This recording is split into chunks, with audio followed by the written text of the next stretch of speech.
Nobyembre 5, 2023. Pagbasa gikan sa Santos nga Ebanghelyo sumala ni Mateo.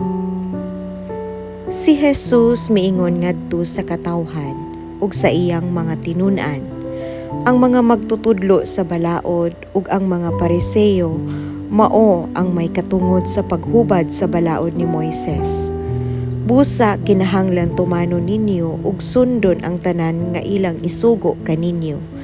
Apan ayaw ninyog sunda ang ilang mga buhat, kay wala man sila magtuman sa ilang giwali.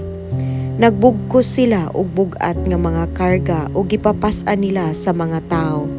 Apan dili gani sila mogamit bisag usa na lang katudlo aron pagtabang pagpas-an sa maong karga. Himuon nila ang tanan aron lamang pagpasigarbo ngadto sa mga tao. Tan-awag unsa kadagko ang gisudlan nila sa mga sinulat nga mga bersikulo sa kasulatan nga ilang gibutang sa ilang mga agtang ug gibaliktos sa ilang mga bukton. Ug tan-awag unsa kataas ang sidsid sa ilang mga sapot.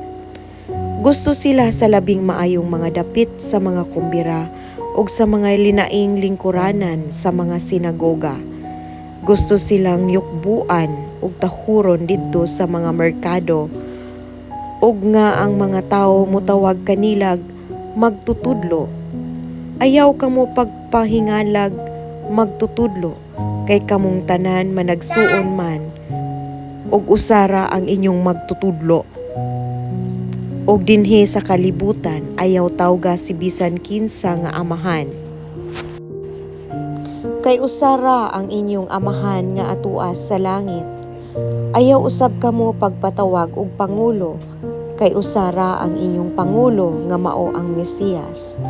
Ang labing dako kaninyo kinahanglang mahimo nga inyong sulugoon, ug ipaubos ang magpataas sa iyang kaugalingon, ug ang magpaubos ipataas. Ang Ebanghelyo sa Ginoo. Daygon ko ikaw, o Kristo.